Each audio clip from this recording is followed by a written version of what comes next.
All right, welcome in, everybody. Ready for the best in soccer talk tonight, self-proclaimed. I hope you are also throughout the show. The number is 713-780-3776. That's ESPN. And we are brought to you by, as always, as the voice of God told you, the Daspit Law Firm. 713-CALL now, daspitlaw.com. That is if you need the best in personal injury attorneys. If you want mediocre, you go somewhere else. I think you want the best, and that is the Daspit Law Firm. Again, it's daspitlaw.com, 713-CALL now. Big thank you and a happy birthday to Jan Christensen of Danish Inspirations Modern Contemporary Furniture. We'll talk about him tonight, but Jan has been a big supporter of Soccer Matters for many, many years, as has Danish Inspirations Modern Contemporary Furniture. All right, a lot on the docket here tonight, a lot to get to. We have a lot of AFCON talk. We will talk directly, believe it or not, we will go right to the Ivory Coast. It'll be about 2 o'clock in the morning there. But we will go there, and we will talk with Sammuel Mbonu of the African Sports Network. And we're looking forward to having Sam on the show tonight. So we'll talk AFCON, we'll talk Copa del Rey. Super Cup was played this past weekend in Italy. We got FA Cup finalists now. So we'll start it off here today. Everybody fell in love with Morocco during the World Cup. Well, Morocco scoring a late winner here today against, not a late winner, but they get a 1-0 victory over Zambia. Hakim Ziyech in the 37th minute would score the lone goal. The skill that these guys have. Amrabat. Boufal. Hakimi. It's spilled, and it's there, and it's Hakim Ziyech who puts the Atlas Lions ahead. So Morocco has advanced after really getting the world to kind of fall in love with the Moroccan national team at the last World Cup, getting to the semifinals. In Spain today, we'll go to one of the games there, the Copa del Rey. Inaki Williams putting Athletic Club ahead of Barcelona. This is the fourth goal in extra time at the 105-minute mark. Actually, the third goal, but this would ultimately be the game winner for Athletic Club over Barcelona. Mira cómo llegan desde atrás a robar la pelota y se puede venir por dentro ahora el Athletic Club, la última del primer tiempo extra. Dejan pasar el Tiñán que le pega. Ahí está, palo adentro. ¡Gol! ¡Gol!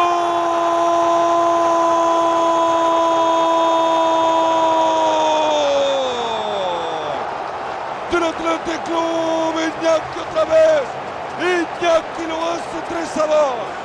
Full-time 4-2, Athletic Club putting Barcelona out of their misery. Times are tough for FC Barcelona. Over the weekend, the Super Cup final in Italy, that's played against between the Coppa Italia winner and the regular season winner. 90+1. Talk about drama. Lautaro Martinez scoring the goal for Inter Milan. They win 1-0 over Napoli. Alexis Sanchez, Pavard carrying on his run. Pavard goes over Martinez! As ever, the Inter hero! Lautaro might just have won this Super Cup for Internazionale! So Inter Milan picking up a piece of hardware over the weekend. And in the FA Cup today, Liverpool advancing, not the FA Cup, to the Carabao Cup final with a goal from Luis Diaz. He would score in the 11th minute. It would end 1-1. Luis Diaz. And by goalkeeper and post, Diaz has scored for Liverpool. And no wonder Bernd Leno is frustrated by that. So that would be 2-1 on aggregate for Liverpool. So it'll be Liverpool and Chelsea squaring off in the Carabao Cup final. And that will take place at Wembley in February. All right, time for a World Cup 2026 update here, brought to you by Soccer Matters. Now, being nicknamed, quote, the Roar of Thunder. Now, that's a lot to live up to. The world of football continues to lose its giants. This time, the great Italian star Luigi Gigi Riva, who scored 35 goals in 42 matches for Italy. Now, Remember, back then, players didn't get called up and this many opportunities for national teams. So 42 matches was a lot to have played, and to consider that he scored 35 and 42 is pretty remarkable. He is Italy's all-time leading goal scorer, the Azzurri. Forever associated with Cagliari, where he scored over 200 goals, led them to promotion and their only Serie A title ever, and that was in 1969-1970. This was a club where he was beloved by Sardinians. Post-playing career, became a big member of the backroom staff of the Italian national team, was there with Marcello Lippi when Italy won the 2006 World Cup. In fact, from 98 to 2013, that's when he was involved in some capacity with the national team. So rest in peace, Luigi Gigi Riva, 35 goals in 42 matches for Italy. That is your World Cup 2026 update, produced and given to you by Soccer Matters, which, by the way, we are one of the host cities in 2026 for the World Cup. And, of course, what we do know is this. We do know that Dallas is going to get the World Cup final. So that is some of the latest news that has come out as well. Now, we put the question out, who would be, if you had your choice, who is the one player that made you fall in love with the game? Who would be the one player that made you fall in love with the game of soccer? I put a picture and an image up on social media of mine, which would have been Johan Cruyff with the Netherlands. I remember the Dutch against West Germany, 1974 World Cup. Went to Madison Square Garden. They put it on closed-circuit TV, 18,000 people in there, all West Germans or Germans and Dutch. But I just remember the Netherlands, with the long hair and the beads, Ruud Krol, Wim Serbier, who actually played here in Houston briefly in the 80s. But Johan Cruyff was the talisman and leader of that team. And he was the guy that the explosive acceleration, you never saw, well, I won't say never, but the way he dictated and orchestrated a game was just something to watch. Guillermo, what about yours? Who was yours? I got to give it to Rafael Marquez. I knew it. Defender of La Selección Mexicana. He was a player for Barcelona. I remember as a little kid, my mother's name from my mom's side is Marquez, so my grandma convinced me that he was my uncle. And forever, when I was a little kid, I was a little 6-year-old kid believing that Rafa Marquez was my uncle, one of the best at the time, like according to my family and according to me. He's the reason why I'm a Barcelona fan. He's the reason why I played as a defender when I played as a little kid. So, and after that, it was just history, all I can say. That's a good one. All right, 713-780-3776. Who's the player that made you fall in love with the game? JM says Ronaldo phenomenon. So that is the Brazilian Ronaldo, who played at a number of players, PS places, PSV, Inter, on and on. So Ronaldo phenomenon, that's a good one. We've got, let's see, Thierry Henry from ENGGG Sports. Thierry Henry's a good one. Tell us yours, 713-780-3776. Dawn Crow, who played her college soccer at the University of North Carolina, was an excellent player. Brian Robson, old school, she puts. I like that one. Let's see, who else we got here? This was all on social media, but we'd love for somebody to call in live with the player that made you fall in love with the game of soccer, 713-780-3776. By the way, it could have been your brother. It could be a lot of different people. It could have been a guy you watched in college. Could have been anybody. Andre Luciano says Zico, the famed Brazilian. Chris the bad guy. Ronaldinho. Dave G says, he's why I ultimately played center back in high school. And he's got a picture of Franz Beckenbauer. That's a beauty. Matthew said, from the Wichita Wings, here's a cool one, Norman Piper. Got to love it. Wichita Wings used to sell out indoor games like there was no tomorrow. 713-780-3776. Who is it? Rushan has Maradona Mateus. Never heard of that player before. Maradona Mateus? No, he's saying Maradona and Lothar Mateus. So he gave us two. Simon in the Park picks Dennis Bergkamp. That's a good one. AKA says original OG Ronaldo with Brazil, the original. Chelito Delgado with Cruz Azul. Ooh, I like that one. That was a good one. And then Ronaldinho and Messi with Barcelona.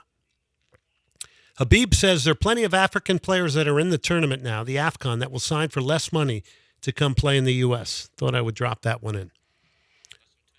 Well, make no mistake. MLS is definitely looking at that. Half Nielsen says Thierry Henry. He means Thierry Henry. He also whipped out Ronaldinho, Carlos Valderrama. And I'm not going to say that about Ronaldo. He was a fantastic player. All right. What's your call? 713-780-3776. Harry Kane. TSG Vicario fan says Harry Kane. Brian Neal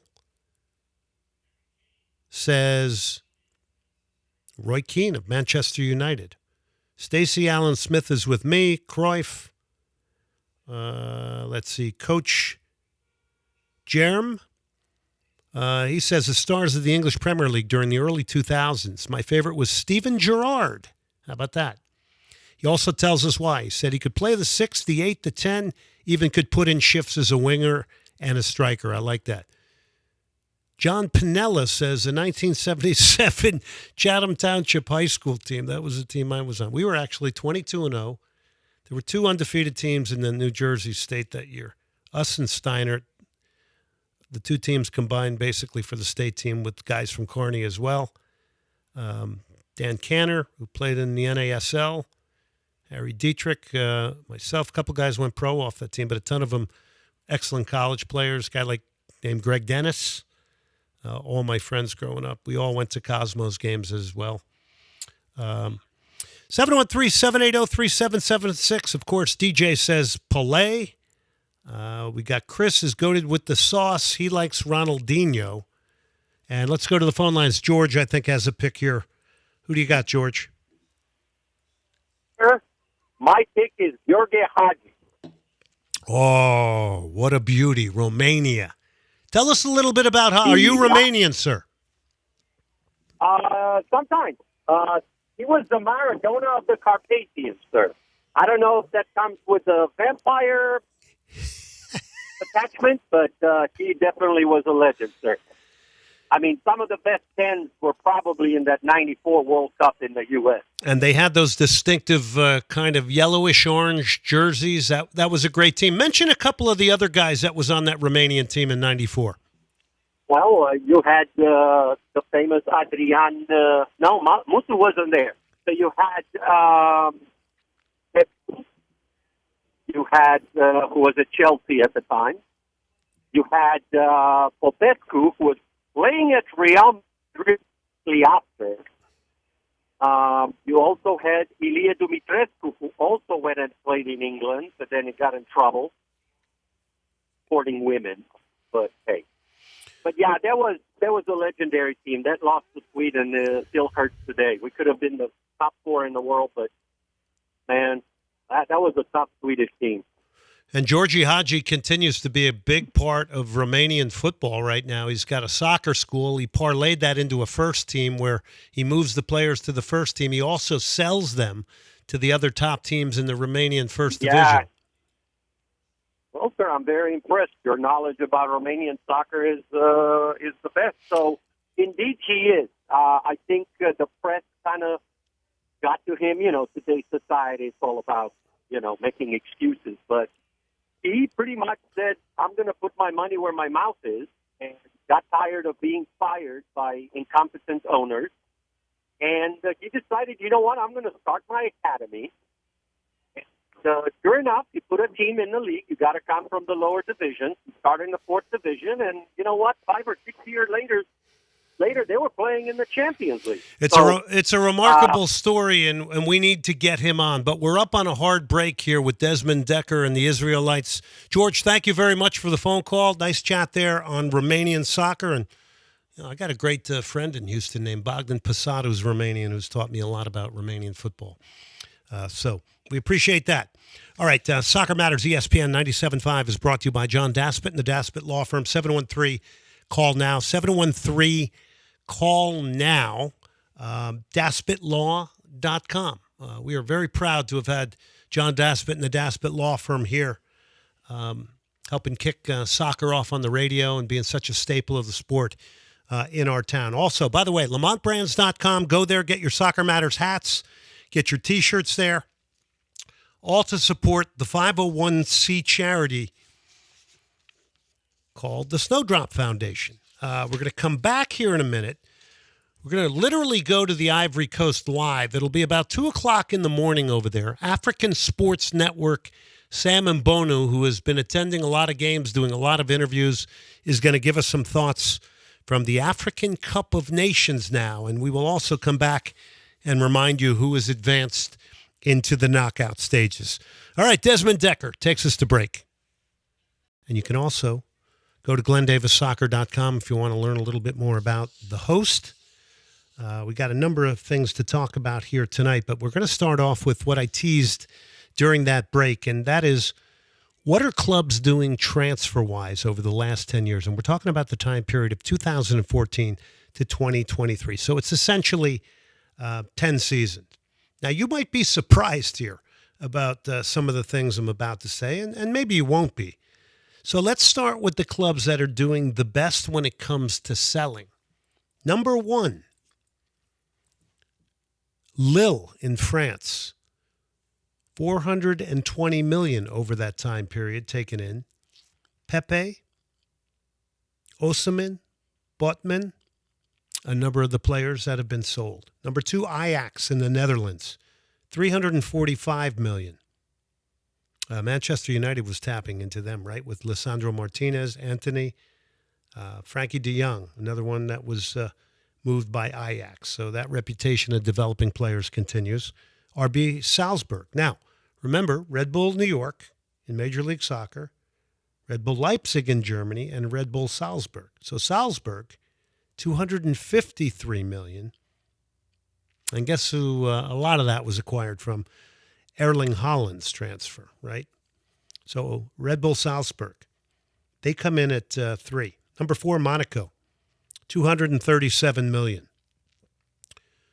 Tushimani, Bernardo Silva, a couple of names there that were moved on. And then RB Leipzig. So between Leipzig and Salzburg with Red Bull, I mean, you got 500 million between the two teams, close to it. They did 235 million. Sassuolo, 226 million from Italy. How about that?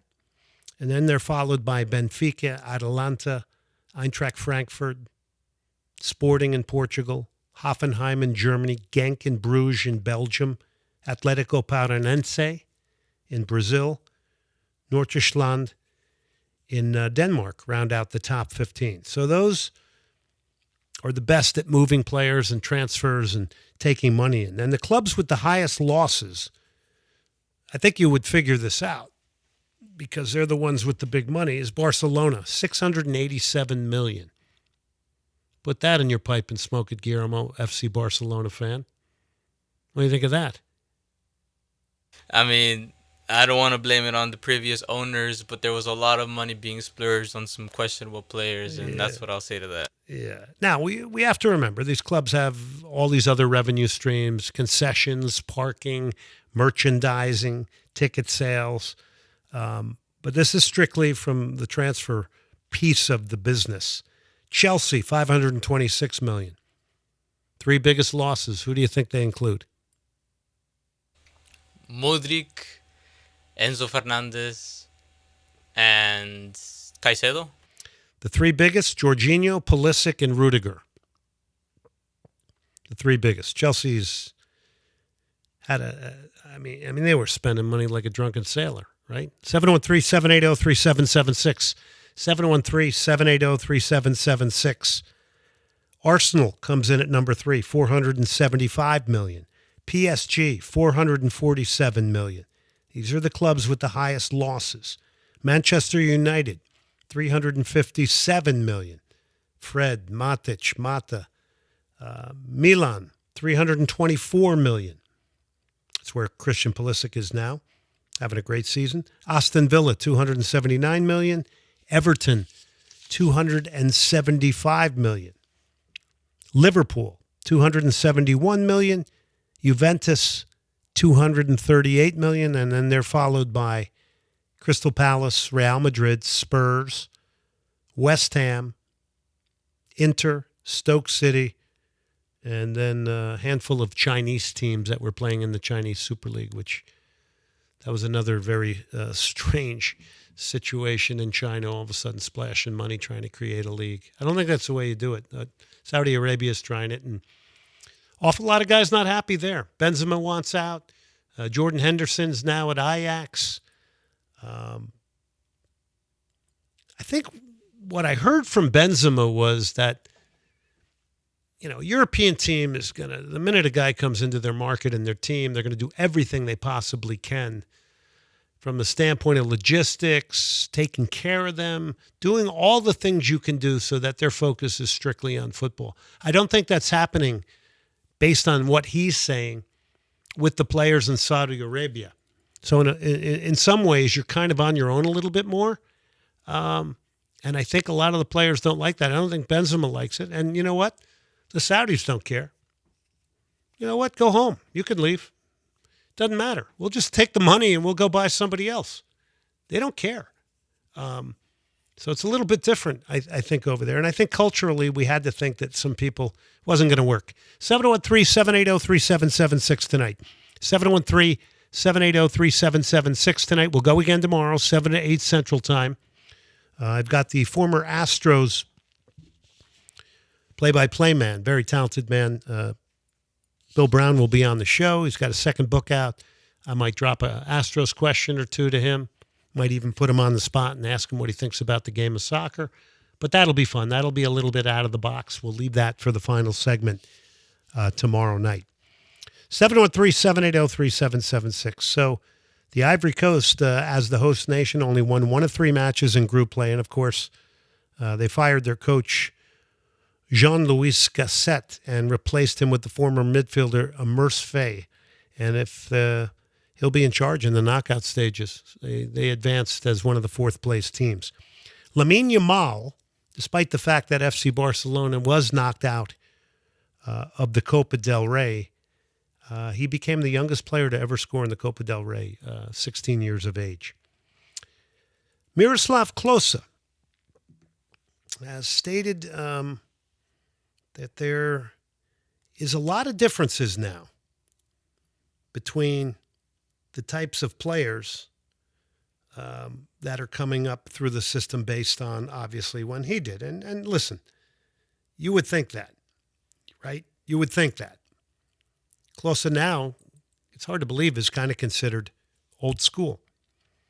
Miroslav Klose, one of the greatest goal scorers in World Cup history for Germany, said, quote, "I stopped playing football because I no longer recognized it. Today, young people think about other things. As a child, I only thought about training and becoming someone in the sport that I always loved. At Lazio and in the national team, after each training session, I put myself in a bathtub full of ice to avoid injuries, but the young people in the team systematically refused. When they saw me picking up the bags of balls to put them away at the end of training, they said to me, quote, 'But who tells you to do that?' At that moment, I said to myself, 'You're 20 years old and you can't help a 60-year-old worker?' They care more about whether their cleats go with their socks. That's what I said, stop. The football I knew no longer exists. Today's young people think first of cars, contracts with their sponsors, and their new crampons." What's that? What's a crampon? Couldn't tell you. I don't know. Well, anyway. I don't know what that means. It is only after all these things that football comes. For them, their image is the most important thing, whereas for me, all that matters with football in its purest form. Thoughts? What do you think about that, Guillermo? I mean, Listen, it's obviously a perspective coming from old school. We don't know what Miroslav Klose might have done if he had social media and the ability to use technology. It's just different. And I think it's harder for people at that age now to see the focus flaring out in a lot of different areas. When back then you didn't have, there was still temptation. There's no question. It was just in a different form. It was relative to the times. And I think they see a lot of, and I agree with this part of it. I see a lot of talented players that their energies get split with a lot of things. And it's not 100% focused on football. And as talented, crazy talented as some of these guys are, they're never going to achieve and be in that little upper, half a percentage of players that, just nobody's ever going to forget, right? I agree. And, like how you said, it takes some kind of mentality to be in that top percent.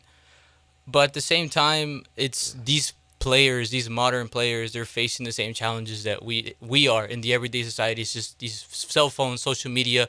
It's all an obstacle. And some players simply hurdle over it and some do not. And that's where things go that way. Yeah, I think a lot of people, a lot of younger players might not even know who he is. Germans will. Nobody should make fun of Miroslav Klose, top goal scorer in the history of the World Cup. Living legend.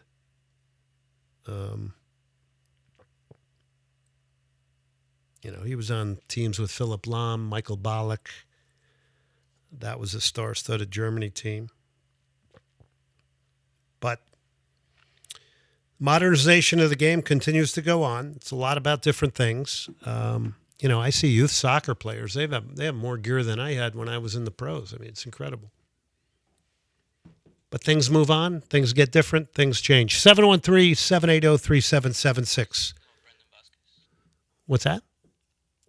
I want to let you know that Brandon Vasquez, new player from Monterrey from FC Cincinnati, scores right now for his first start for the team, and which is good. I'm a Monterrey fan, I had to tell you. But yeah, in previous shows, we've talked about how this isn't a lateral move and how the spotlight shines on you more in Liga MX and the MLS, I would say. There's more criticism. There's more pressures. More pressure. Pressure's far more intense down there at Monterrey, and I think people miss that. I think they miss that because they're too focused on MLS versus Liga MX. But when you talk about that market in Monterrey, and he came off the bench a game prior, got his first little feet wet there. So that's fantastic. I love hearing that. That's a great move. That's great for MLS. It's great for Brandon Vasquez. Everybody's happy. Here's another one for MLS. FC Dallas's owner Dan Hunt to the Observer up in Dallas, quote, "We are looking for a major acquisition here. Could be the highest dollar spent amount ever in the history of FC Dallas for a player." Key two words there are could be. Could be. But speaking of FC Dallas, Spartak Moscow in Russia moved in for Jesus Herrera. They wanted to give him $13 million. How about that? MLS stepped in saying no deals with Russian clubs. Ferreira wanted the move, as you could imagine, right? Put him in another stratosphere financially, as did FC Dallas, by the way. So there you go. Former Dynamo Memo Rodriguez on trial at Sporting Kansas City. He was at the Galaxy and Austin FC. And we do know now that Liverpool's going to face Chelsea in the Carabao Cup final at Wembley Stadium. That will be in February. Liverpool again got by Fulham today, while Chelsea 6-1 over Middlesbrough. Another little tidbit here.